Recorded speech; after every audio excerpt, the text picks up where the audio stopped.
یہ ہے وہ بریگیڈیئر رضوان جس کے بارے میں عمران خان نے ٹویٹ کیا اور بتایا کہ یہ ڈیالہ جیل میں بادشاہوں کی طرح رہ رہا ہے، یہ پاکستان کے راز بیچے تھے، اس نے غدار ہے، قتل کی پھانسی کی سزا ہوئی ہے 2019 میں عمران خان کی حکومت کے دور میں، لیکن 3 سے 6 مہینے کے اندر اس کو پھانسی دینی تھی، آج تک نہیں دی، کیونکہ ہر غدار کو بچا کے رکھنا ہے، اس لیے اس کو بچا کے رکھا ہوا ہے، آزاد نہیں کیا، لیکن اڈیالہ میں بادشاہوں کی طرح رہتا ہے۔ یہ عمران خان کا ٹویٹ دیکھیں، اس میں انہوں نے واضح طور پہ مینشن کیا۔ اس کے علاوہ ایک اور بات عمران خان نے کہا کہ میری بیوی بشرا بیوی پہ جو سختیاں ہو رہی ہیں نا، وہ اس وجہ سے ہو رہی ہیں کہ زلفی بخاری نے عاصم علی کی سفارش پہ بات کی تھی کہ آپ جو ہے عمران خان سے سفارش کریں، ان کو جو نکالا گیا نوکری سے، تو بشرا بی بی نے انکار کر دیا تھا۔ تو اس میں قصور کس کا ہوا؟ قصور ہوا زلفی بخاری کا۔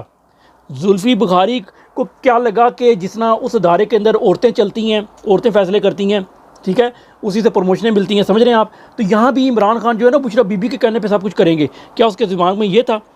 اس کو نہ کر دینی چاہیے تھی، اس موضوع پہ کوئی بات نہیں کرتا۔ بھائی زلفی بخاری کون ہوتا ہے؟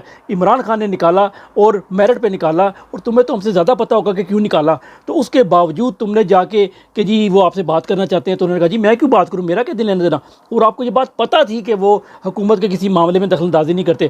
تو اس موقع کے بعد سے ان کے اوپر الزامات لگے کہ جی وہ تو ساری چیزیں تو وہ چلا رہی تھیں، کیوں کہ آپ سفارش لے کے گئے۔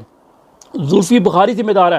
کل کو اگر زلفی بخاری یہ نہ کرتا اور کہتا بھائی نہیں ان کا کوئی تعلق نہیں ہے، آپ سیدھا عمران خان سے بات کریں، تو یہ جو بشرا بی پہ ظلم ہو رہا ہے نا کہ انہوں نے چونکہ بات نہیں مانی تھی، یہ نہ ہوتا۔ اور مجھے پتہ ہے لوگ مجھے کہیں گے کہ زبردست آپ نے کہا، صحیح باپ نے نکتہ اٹھایا، لیکن کوئی آگے پھیلائے گا نہیں، بات نہیں کرے گا اپنے ویلاگز کے اندر، کیونکہ تعلقات بھی تو نبھانے ہیں نا۔